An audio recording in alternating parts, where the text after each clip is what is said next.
to everyone. Are you all ready? I'm sorry that you had to wait for me a little bit. Dear friends, today at 5 a.m.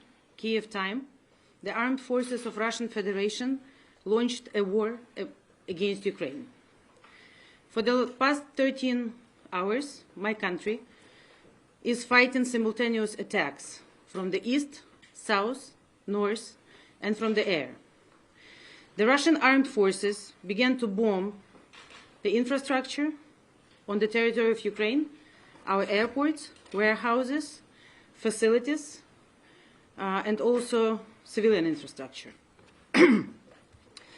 The missile and bombs struck airfields in Boryspil, Ozerne, Kulbakino, Chuguyev, Kramatorsk, Chornobayevka, as well as other infrastructure of the military forces of Ukraine. Make no mistake, it's not a military operation or whatever it was called yesterday in Donetsk or Lugansk. It's a war against Ukraine. The aggressor carried out invasion in many directions, and the Russian aggression took place within the Lugansk, Chernihiv, Sumy, Kharkiv, Zhytomyr, Kherson, and Odessa regions. Heavy fighting is still taking place in Mariupol, Genichsk, Skadovsk, and Chaplinka. Artillery shelling in the areas and settlements continued along the state border and administrative boundary also of the temporarily occupied territory of Crimea. The aggressor state also used the territory of Belarus to launch an attack. They tried to cross the state border with tanks, armored personnel, and military vehicles, and 4 ballistic missiles have been launched towards Ukraine from the territory of Belarus. According to the latest data, they also attacked some of the hospitals. That was just the information that was out from the Minister of Health. And they also made an attempt to seize the Chernobyl nuclear power station. And the fight is going right there with Ukrainian National Guard protecting the Chernobyl station from the attack.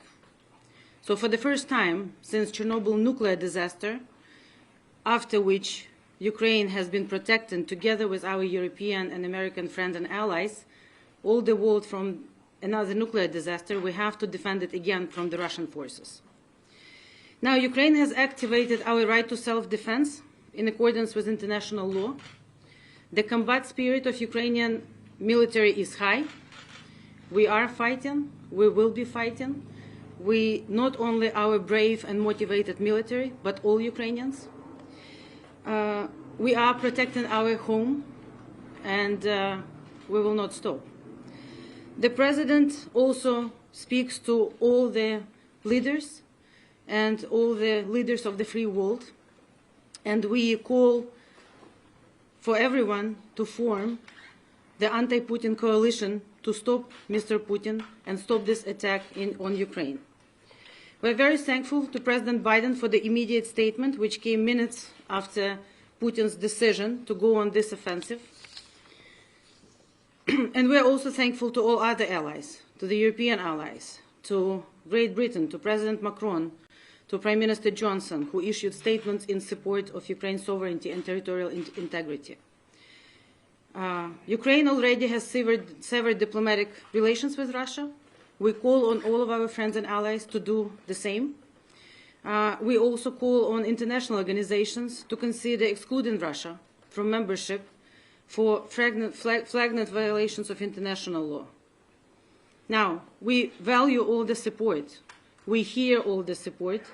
It's very important for us, but it's also time to act. And we call on international community to act immediately.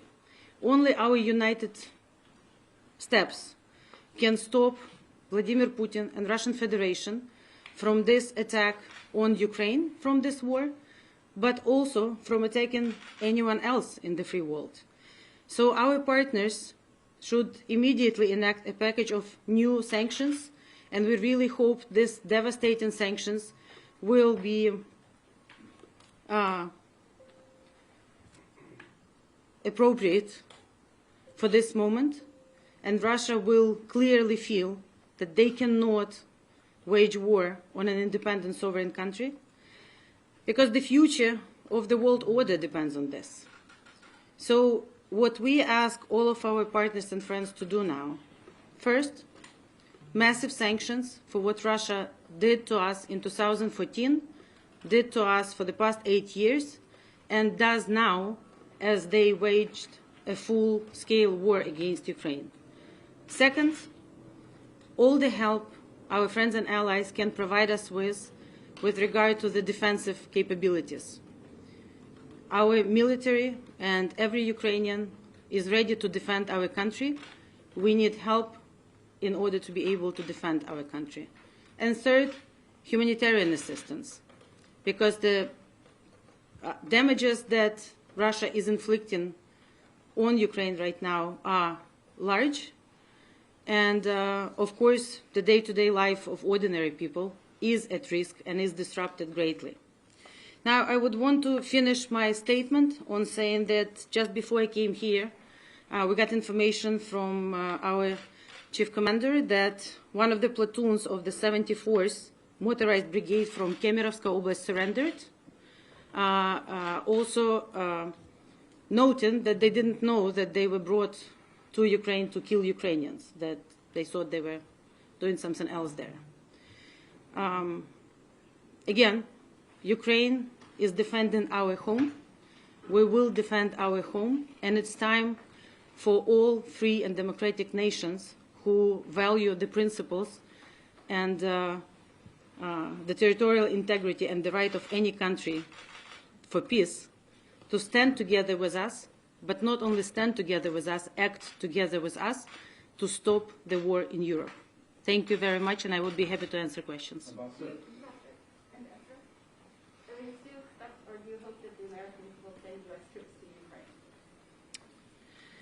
We know that it's, again, Ukraine for, since 2008, announced our clear goal to be part of the European and Euro-Atlantic security system. We are extended opportunity partner with NATO, but we are not part of any of the alliances. So we do not expect anyone to fight for us, but we expect all the help and all the response the West can send to us. At the same time, we are also requesting and would appreciate the peacekeeping operations from the peacekeeping-loving countries, the peace-loving countries, and any support that we can get. Ambassador, Josh Levin with NBC News. Could you elaborate on what you just said? Did you say that a Russian platoon has now surrendered to the Ukrainian military because they were under the impression they weren't going to be fighting Ukrainians? Are those Russian troops now being detained by Ukraine's military? Are they prisoners of war?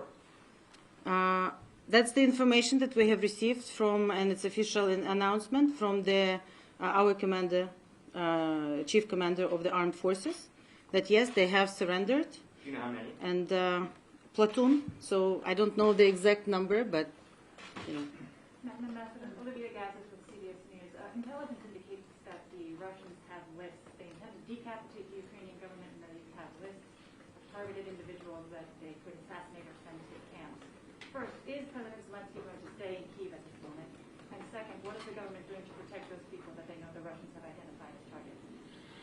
Well, if you listen to President Putin's so-called speech before he announced war on Ukraine, and his speech when he recognized so-called DPR and LPR, it's clear to us that, again, it's not about Donetsk or Lugansk. It's not about some of us. It's essentially a declaration that we do not have right to exist. Now, we have existed long before Russia. We exist now, and we definitely will fight for our home. So all the planning and all the preparations are in place in Kyiv. Everyone is in Ukraine. All government, president and others operate fully together with the diplomatic forces and our armed forces, and we all support them. Now, you know that yesterday our president announced the martial law, and the parliament supported it. So now all the focus of everything that we are doing in Ukraine is to defend our country. Madam Ambassador, Jennifer Hansen with CNN. Have you been briefed on who the U.S. will sanction and what the U.S. will sanction later today? And do you feel that will be enough to punish Russia for what they've done so far? We expect the announcements soon from the U.S., but from all other friends and allies. We believe it has to be everything. We believe all financial institutions should be sanctioned. We believe Russia should be discontinued from SWIFT. We believe Russia should be discontinued from anything that democratic countries allowed them to be part of. We believe that the diplomatic ties should be severed with Russia. We believe that it's the moment when it's not okay for anyone who values peace to continue business as usual with Russia. What if the U.S. doesn't go that far today? What is your message to the president if he doesn't take those actions? Well, we are positive, given our strategic friendship and relations with the United States and the level of support, that U.S. is with us in this fight. Ambassador, Dmitry set us up with Financial Times. Boris Johnson right now at the G7 is urging his colleagues to cut Russia off from SWIFT. Has the Biden administration given you any indication that they're really willing to go that far?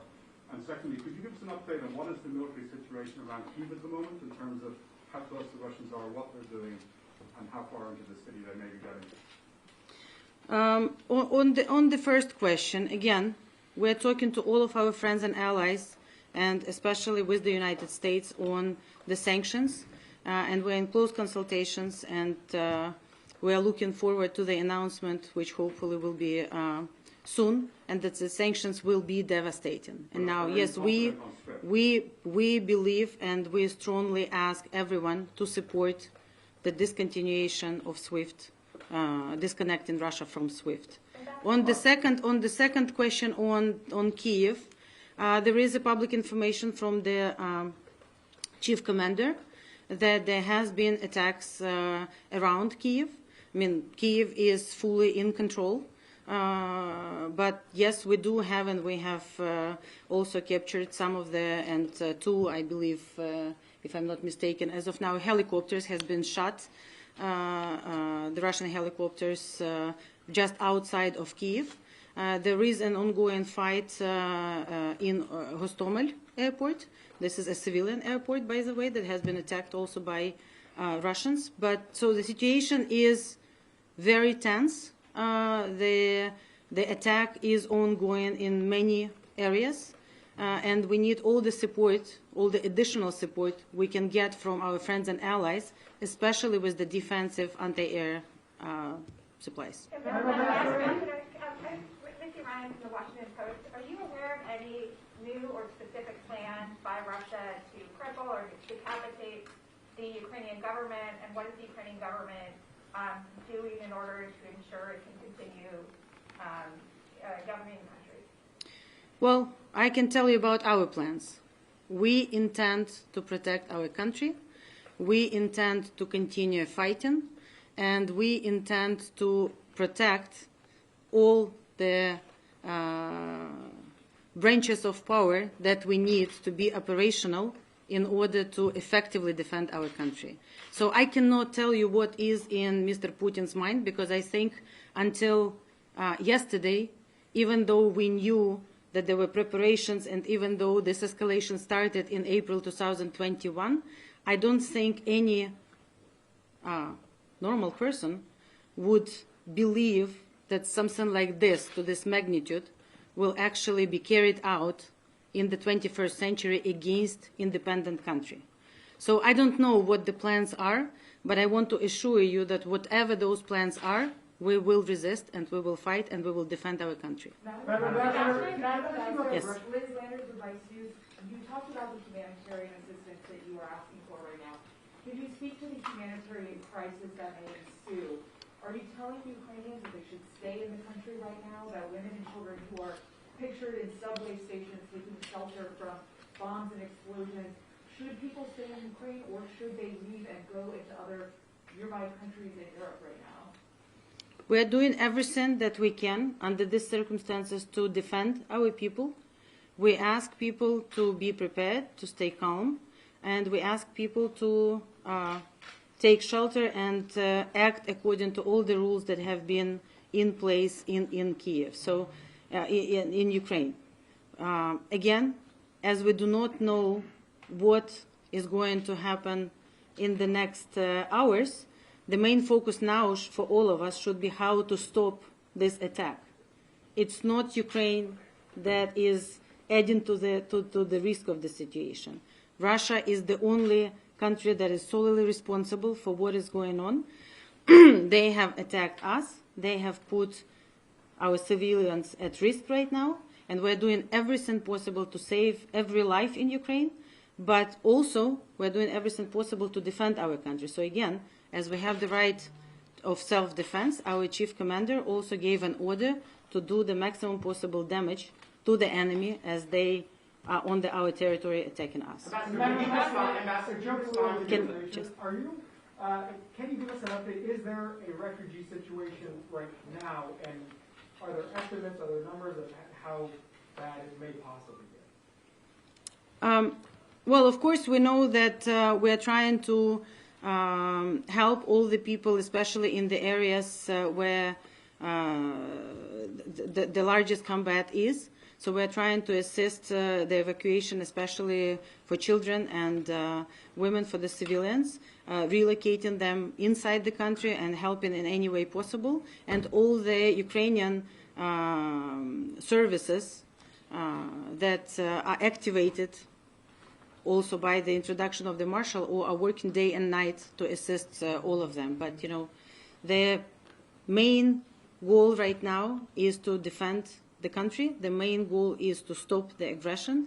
And while we are doing it, we are also trying to defend every man and woman and child in Ukraine. Madam Ambassador, Jonathan Landon, Reuters, are you receiving real-time assistance from the United States and other NATO members in the form of intelligence, satellite overhead, battlefield maneuver advice, that kind of thing? Well, you know, in these times, let me not disclose the details, which we don't want our enemy to know. But I want to say that we're in very close cooperation, and we're working with the United States, but all of our strategic friends and allies. Ambassador, could you respond to the baseless assertion from the Russian Federation that it's undergoing a denazification of the government in Kyiv? This is absurd. In 2014, Ukraine has chosen a path again to democracy, and we, with the Revolution of Dignity, we said no to Mr. Yanukovych and his cronies, and we said no to his decision to actually stop our move into the European Union. And we said yes to our European future. So since 2014, Ukraine has been not only reforming itself, but preserving and developing a democracy in Ukraine. We are a country that now have our 6th president, and it's all during the same time that Russia has 1 president. So we are a democratic country. All of our friends and allies can attest that Ukraine is a very accepting community, that actually after the freedoms disappeared in Russia, all of the people, many of the people actually, you know, starting from Radio Free Europe and others, found their home in Ukraine, and especially when they were first forced out from Russia and then forced out from Belarus. So I not only reject those claims, they are completely false, and I know that many people of different nationalities call Ukraine their home, and moreover, many people of different nationalities defend their home in Ukraine right now. Madam Ambassador, what assurances have you gotten from the U.S. and other allies that military aid will continue, and is that aid complicated by the full-scale invasion? Of course, it's more difficult than it was before, but it's possible, and that's why we call on all of our friends and allies not only to continue providing us with the military support, defensive support, but also increase it. We need it to defend our country. Ambassador, how do you expect this to end? With our victory. How do you expect this to end? What is going to happen to Ukraine? it will end with Ukraine winning this, because we are in our home, we are defending our home, we never attacked anyone. Ukraine is a very peaceful country. Even though Russia attacked us in 2014, even though Russia illegally annexed and occupied Crimea and also occupied some parts of Donetsk and Lugansk Oblast, which she occupied them in 2014, and she recently recognized them as the so-called republics.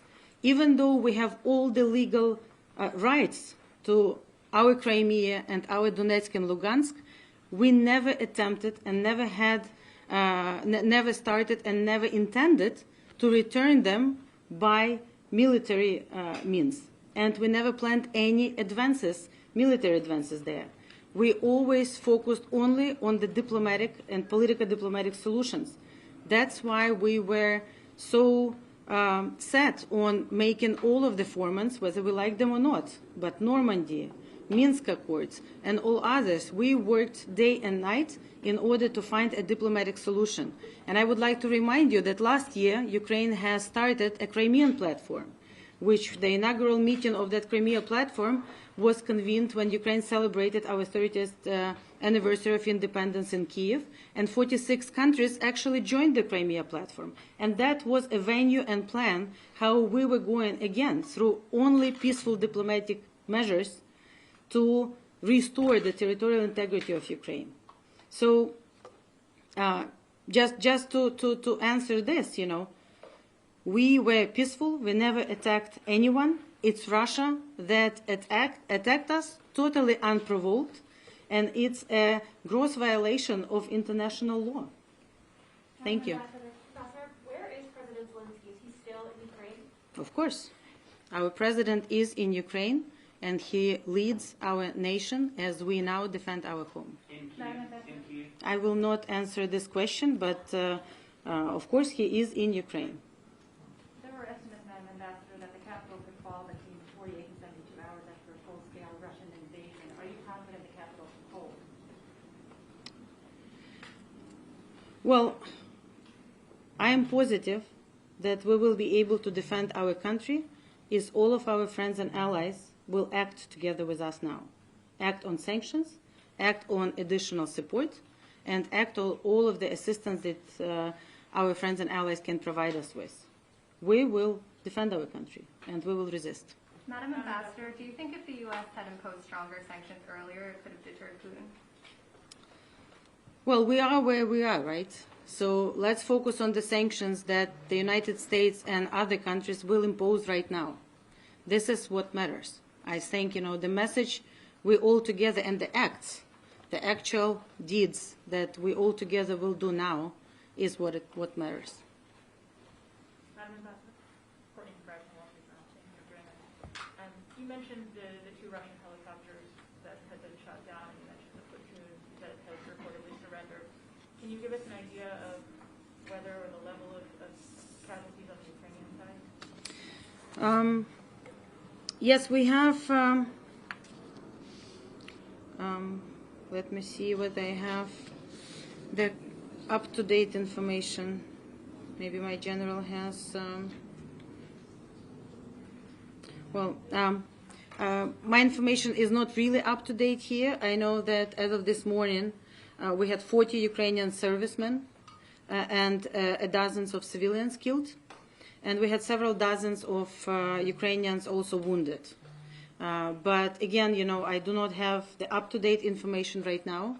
But, you know, all I can say that we will defend our country and we are not scared. But also 7 aircraft. Yes, and 2 helicopters and 7 aircraft. That's the casualties right now on the Russian side. And several trucks, from what I remember.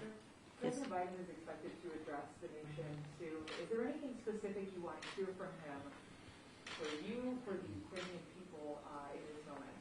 Well, we have heard already, right after the attack started, a very strong message from President Biden.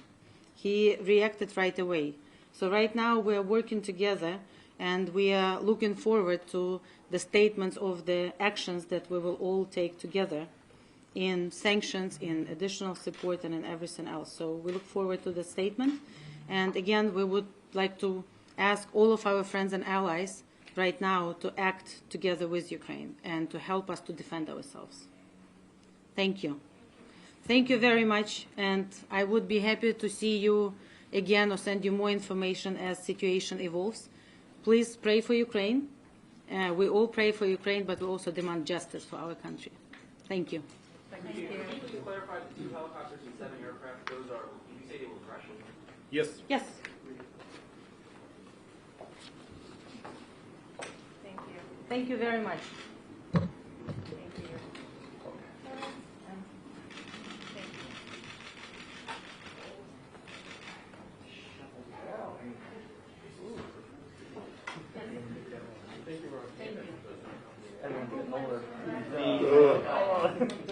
I thought it was good.